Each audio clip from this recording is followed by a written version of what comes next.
ఒకరోజు ఇద్దరు స్నేహితులు పక్క ఊర్లో ఉన్న తన స్నేహితుడిని చూసేందుకు వెళదామనుకుంటారు. ఒక అడవి మార్గంలో ఇద్దరు నడుచుకుంటూ వెళుతూ ఉంటారు. ఇంతలో వాళ్లకు ఒక ఎలుగుబంటి ఎదురుపడుతుంది.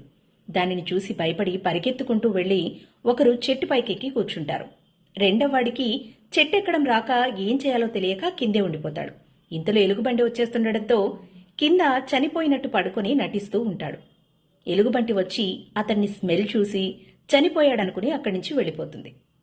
ఇంతలో పైనున్న ఫ్రెండ్ కిందకి దిగొస్తాడు. ఆ ఎలుగుబంటి ఎలా వెళ్ళిపోయింది? అయినా ఆ ఎలుగుబంటి నీ చెవిలో ఏం చెప్పింది అని అడుగుతాడు. అయితే కిందున్న స్నేహితుడు చెబుతాడు, ఆపద సమయంలో నిన్ను వదిలి వెళ్ళిపోయే వాళ్లతో అస్సలు స్నేహం చెయ్యకు అని చెప్పిందంటాడు. అంతే కదా, ఆపద సమయంలో నిన్ను వదిలి వెళ్ళిపోయేవాళ్లు నీ స్నేహితులు ఎలా అవుతారు?